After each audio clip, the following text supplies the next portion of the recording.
হুগলি জেলায় অবস্থিত ডাকাতকালী মন্দিরের ইতিহাস সম্পর্কেই বলবো। কিভাবে এই মন্দির মন্দিরের ইতিহাস যে রয়েছে সেগুলো সম্পর্কেই বলবো আর কি। কীভাবে এখানে পুজো হয়েছিল, কবে প্রতিষ্ঠিত হয়েছিল, সবই বিস্তারিত বলবো। সিঙ্গুরে ডাকাতকালী মন্দির পশ্চিমবঙ্গের হুগলি জেলার সিঙ্গুর নামের স্থানের নিকট পুরুষোত্তমপুরে অবস্থিত একটি বিখ্যাত কালী মন্দির।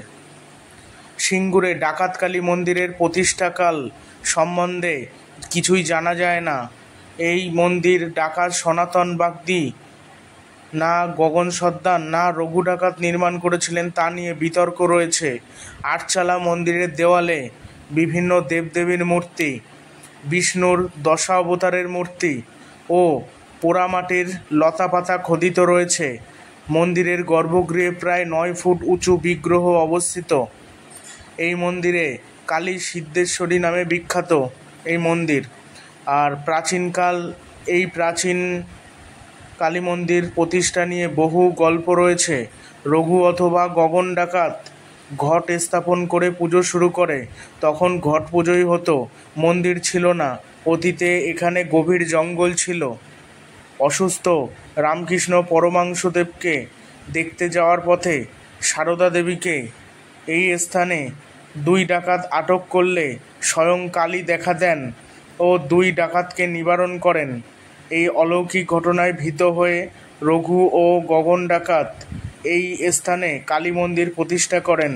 বর্ধমানের মহারাজা মা কালীর স্বপ্নাদেশ পাওয়ার পরে প্রতিমা ও মন্দির নির্মিত হয়। অতীতে এখানে নরবলি হতো বলে এমন জনশ্রুতি রয়েছে। সিঙ্গুর ডাকাতকালী মন্দিরটি উঁচু ভিত্তিবেদির ওপর অবস্থিত। দক্ষিণমুখী আটচালা মন্দির গর্ভগৃহের সামনে ত্রিখিলান প্রবেশদ্বারে যুক্ত অলিন্দের সামনে রোয়াক। গর্ভগৃহে ঢোকার একটি প্রবেশদ্বার। আগে মন্দিরের সামনে একটি টেরেকোটা অলঙ্কৃত ছিল, কিন্তু এখন সেই টেরেকোটার সামান্য অবশিষ্ট আছে। মন্দিরের সামনে চাঁদনি আকৃতির নাট মন্দির রয়েছে। মন্দির চত্বর পাঁচিল দিয়ে ঘেরা। বহু বছর পূর্বে ডাকাতির জন্য এই অঞ্চল প্রসিদ্ধ ছিল। এই স্থানে ডাকাতকালীর নিকট প্রতি অমাবস্যায় নরবলি দেয়া হতো। তবে এই অঞ্চলে ডাকাত গগন সর্দারের দাপট ছিল।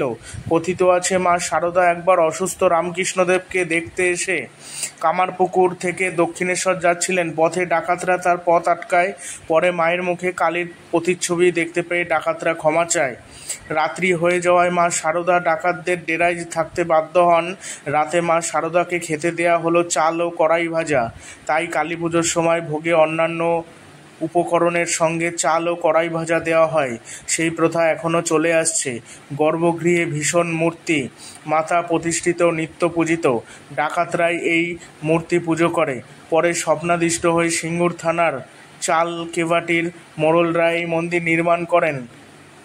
নির্মাণ করে দেন। তাই কালী পুজোর দিন মোড়লদের পুজো আগে হয়। কোনো প্রতিষ্ঠা ফলক না থাকায় মন্দিরটি কবে প্রতিষ্ঠিত হয়েছিল তা সঠিকভাবে বলা যায় না। সম্ভবত অষ্টাদশ শতাব্দীতে মন্দিরটি প্রতিষ্ঠিত হয়। মন্দিরের বর্তমান সেবায়েত বৃত্ত কৃষ্ণধন ব্যানার্জির পুত্র ও স্বর্গীয় কালীপদ চট্টোপাধ্যায়ের 2 পুত্র এবং স্বর্গীয় শঙ্করনাথ সিমলায় 2 পুত্র, এরাই পালাক্রমে পূজাকার্য সম্পাদন করেন। এছাড়া মন্দিরের উন্নয়নের জন্য রয়েছে ডাকাতকালী মন্দিরের উন্নয়ন কমিটি।